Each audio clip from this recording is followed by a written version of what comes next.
नमस्कार दोस्तों। आज हम लोग बात करेंगे फुल ब्लीच की। लास्ट लेक्चर में हम लोगों ने देखा था half bleach which is done with the sodium hypochloride.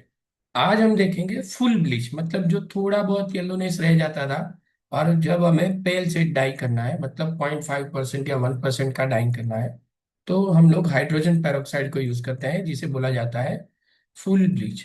और इसके लिए ऑफकोर्स टेम्परेचर भी चाहिए, अल्कली भी चाहिए और रिएक्शन टाइमिंग भी चाहिए, जो हम लोग हाइपोक्लोराइट में कम देते थे, यहाँ पे भी रिक्वायर मोर। तो चलिए देखते हैं हाइड्रोजन पेरोक्साइड के बारे में और उसकी रिएक्शन मैकेनिज्म के बारे में। तो why we require H2O2 to make it a full bleach? Okay, so the objective is remove the natural pigment, brilliant white, मतलब जो हम लोगों ने स्कावरिंग में और उसके बाद हाफ ब्लीच में अटेंड किया, उससे भी काफी व्हाइट हमें जनरेट करना है। That's why we are doing the H2O2 bleaching. वो एब्सॉर्बेंस से भी बढ़ाता है, वैक्स पेक्टिन और एसिडियल इंप्योरिटी जो आगे की प्रोसेस में रह गए हैं उसको भी रिमूव करेगा। और जितना व्हाइट मिलेगा उतना अच्छा हमें डाइंग और प्रिंटिंग भी मिलेगा। ब्राइटनेस भी बढ़ेगी ऑफकोर्स, क्योंकि अगर मार्केट में हमें व्हाइट फैब्रिक ही बेचना है तो फुल ब्लीच करके बेचा जाता है, बराबर। और मिनिमम फाइबर डैमेज होता है H2O2 में, because it's a strong oxidizing agent.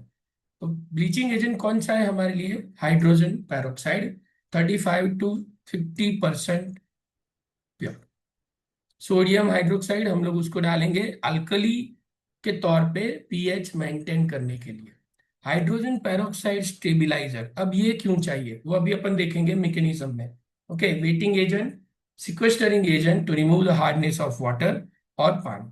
और ये है क्वांटिटी कि कितना चाहिए। Hydrogen peroxide, sodium hydroxide, stabiliser, wetting agent और सिक्वेस्टरिंग एजेंट बैच के लिए पर लीटर इतने ग्राम हम लोग डालेंगे।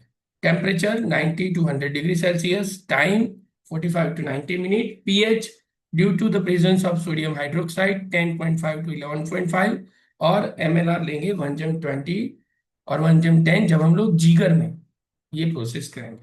ओके, सो क्या होता है कि जब आप H2O2 को हाइड्रोक्साइड डालने के बाद NaOH का जो OH- है उसके साथ वो H2O2 रिएक्ट करेगा and it will produce water and पर हाइड्रोक्सिल आयन। पर hydroxyl ion is the responsible species for bleaching action, यही करेगा। ओके, और केमिकल ट्रिगर यही है कि जैसे ही आप हाइड्रोक्साइड डालोगे तो पर हाइड्रोक्सिल आयन बनाना शुरू कर देगा। अब होता क्या है कि वो बनेगा बहुत ही क्विकली, बहुत फास्ट, और हमें ब्लीच करना है पूरे लॉट का। So you have to release you have to release HO2- पर hydroxyl ion step by step. तो इस टाइम स्टेबिलाईजर क्या करेगा? ये आयन को स्टोर कर देगा अपने अंदर, ओके, स्टॉक के तौर पे।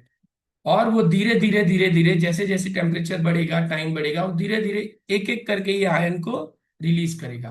तो स्टेबिलाईजर का काम ये है कि वो पर हाइड्रोक्सिल आयन जो सडनली अचानक से बहुत सारे बन गए हैं और वो किसी एक जगह ही एक्शन ना कर दे, वी विल स्टॉप देम, कहीं पे रखेंगे, वो उसको पकड़ के रखेगा और धीरे धीरे उसको रिलीज करेगा। और it will reduce the coloured particle और pigments which are present in fabric, और उसको कलरलेस वाटर सोल्यूबल कंपाउंड में कन्वर्ट कर देगा। So we can remove by final washing और thorough washing with the detergent and hot and cold wash. So यही mechanism है कि इसके डालने से ही, NaOH के डालने से HO2- ड्रास्टिकली बढ़ेंगे। और उसको कंट्रोल करने के लिए हम लोग डालते हैं स्टेबिलाईजर, कि जो उसको पकड़ के रखे और धीरे धीरे उसको रिलीज करे, और वो रिलीज होके कलरिंग पार्टिकल को सॉल्युबल कलरलेस कंपाउंड में कन्वर्ट करेगा। और we will receive the white fabric by final removing of oxidising agent के due to neutralisation and thorough washing. तो ये है मैकेनिज्म कि how hydrogen peroxide bleaches the cellulose on. क्या होता है, ये वही स्टेप्स है। सोडियम हाइड्रोक्साइड को डाला अल्कली मीडियम करने के लिए 10 to 12। ओके, उसके बाद वही हाइड्रोक्साइड क्या करेगा? देखो, हाइड्रोक्सिल आयंस फ्रॉम NaOH, और वो एक्टिव हाइड्रोक्स पर हाइड्रोक्सिल आयंस को रिमूव करेगा, which is active oxidizing species. वही जाके नेचुरल पिगमेंट के साथ रिएक्ट करेंगे, क्रोमोफोर को ब्रेक करेंगे और सॉल्यूबल कलरलेस कंपाउंड में उसको कन्वर्ट करेंगे। Then we are removing by washing oxidized impurities, and finally we get the higher absorbency as well as the bright whiteness. So advantages क्या है इस प्रोसेस के? पहला, we are receiving the excellent whiteness due to hydrogen peroxide bleach. High absorbency मिलेगी dyeing और printing के दौरान। लाए फाइबर का डैमेज कम होता है इसमें कंपेयर टू क्लोरीन ब्लीच, मतलब सोडियम हाइपोक्लोराइड ब्लीच के कंपेयर में फाइबर डैमेज इसमें कम होगा। सेकंड, ये इको फ्रेंडली है because it decomposes into water and oxygen, तो वो इन्वायरमेंट फ्रेंडली है। सुटेबल है कंटिन्यूअस ब्लीचिंग के लिए, जब आप सीबीआर पे काम करोगे कंटिन्यूअस ब्लीचिंग रेंज पे, तो H2O2 is suitable for CBR. Okay, mostly textile fibre के साथ वो कंपेटिबल है, स्पेशली कॉटन के साथ, जो हमारे इंडिया का मेन काम जो है कॉटन के ऊपर, तो कॉटन के लिए ये बेस्ट सुटेबल है। और क्लोरीन की तरह ये कोई रेसिड्यू नहीं छोड़ते जो हार्मफुल है। But the problem is that we require higher temperature. जो अभी अपन ने बात की, जो सोडियम हाइपोक्लोराइड रूम टेम्परेचर पे होता था, इसमें require higher temperature, high energy compare to chloride bleaching, क्योंकि ऑफकोर्स यहाँ पे टेम्परेचर दोगे, मशीन को घुमाओगे, तो you require high energy, requires careful control of pH और स्टेबिलाईजर बोथ, क्योंकि अगर पीएच ज्यादा हो गई तो पर हाइड्रोक्सिल आयन भी ब्रेक होना शुरू हो जाएंगे, और स्टेबिलाईजर नहीं डाला तो पर हाइड्रोक्सिल आयन अचानक से एक ही जगह अटैक कर देंगे। मेटल कॉन्टामिनेशन को भी हमें रोकना है, that's why we are adding sequestering agent, कि वो पैरोक्साइड डिकम्पोजिशन को रोक पाए मेटल को क्लॉक करके, वो अभी अपन देखेंगे। और प्रोसेस टाइमिंग क्लोरीन ब्लीच से लंबा है, 90 मिनट्स तक भी जाता है कभी कभी। Okay, suited for maximum the fabric which contain cotton, cotton fabric, needed bedsheet, hospital linen, towel, garment जिसमें ब्रिलियंट व्हाइट चाहिए, जो अभी अपन ने बात किया कि व्हाइट शर्ट या व्हाइट पैंट पेस्टल शेड से डाई करना है, या फिर फैब्रिक इंटेंडेड फॉर प्रिंटिंग, क्योंकि वहां पे तो पेस्टल शेड भी हो गए और डार्क भी हो गए। Okay, so what we have to take care of in full bleaching or hydrogen peroxide bleaching, that is we have to control the pH, the first one. Okay, if you want to receive the bright white and high whiteness index, और उसके लिए हम लोग क्या करते हैं, we are adding NaOH as well as stabilizer to stabilize the perhydroxyl ion. Sequestering agent डालेंगे ये मेटल को रिमूव करने के लिए, मतलब वो मेटल को लॉक कर देगा अपने अंदर, इस तरह से sequestering agent will form a complex with metal, और फिर your water will become the soft.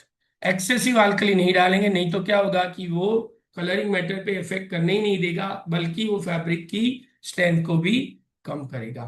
Washing के लिए ज्यादा पानी चाहिए, वॉश थोरोली, काफी सारा वॉश करना पड़ेगा due to remove the residual alkali by adding the acetic acid, that means neutralizing, and H2O2 को भी अगर उस पर कुछ रह गया तो उसको निकालना भी करेगा। That's why we require a thorough washing when we want to do the dyeing, printing and finishing of that pure bleach or perfect white fabric। और H2O2 को हमें स्टोर करना है कूल शेडेड सील कंटेनर के अंदर, और heat और light से उसको दूर रखना है। ओके, इसके बाद भी receive the whiteness index with 85%, 85 plus, that means the brilliant white which we are receiving by H2O2 bleaching। तो जो है आज यहाँ तक रखेंगे हम लोग, नेक्स्ट टाइम हम बात करेंगे हीट सेटिंग की। और ये एक मेन है कि what is the difference between half bleach and full bleach. So if you see the whiteness, तो half bleach will form the cream white as well as full bleach will go for brilliant। Partial pigment removal होता है, जबकि H2O2 में completely remove होता है। Hydrogen peroxide यहाँ पे अगर नहीं डालते हैं तो इट्स ओके, क्योंकि क्लोराइड है, यहाँ पे higher concentration we require, chemical consumption is also high in H2O2, that's why I told it's costly. Okay, fibre damage कम होता है, वो भी अपन ने बात की। एनर्जी कंजम्पशन क्लोराइड के कंपेयर में H2O2 का ज्यादा है, कॉस्ट भी हायर है क्योंकि H2O2 भी महंगा है, और we require 2 or 3 more chemicals compare to hypochloride. और जब हमने कलर की बात की थी, तो एज ऑफकोर्स H2O2 ब्लीच हम तब करते हैं when we require to do the dye और प्रिंट विद पेस्टल शेड्स, और क्लोराइड तब करते हैं when we want to dye the medium और डार्क शेड। एब्सॉर्बेंसी बहुत ही बढ़िया मिलती है H2O2 में, और इन्वायरमेंटल इफेक्ट भी H2O2 की लो है। That means it's eco friendly as it decomposes into water and oxygen. जबकि क्लोराइड में वो क्लोरीन रिमूव करते हैं, क्लोरीन जनरेट करते हैं, दैट क्लोरीन इज हैजार्डस और हार्मफुल फॉर एनवायरमेंट। तो आज तक यहीं रखते हैं, और नेक्स्ट टाइम हम लोग बात करेंगे हीट सेटिंग की। तब तक पढ़ते रहिए, जानते रहिए, और अपने दोस्तों के साथ चैनल को शेयर कीजिए, लाइक भी कीजिए। Thank you very much.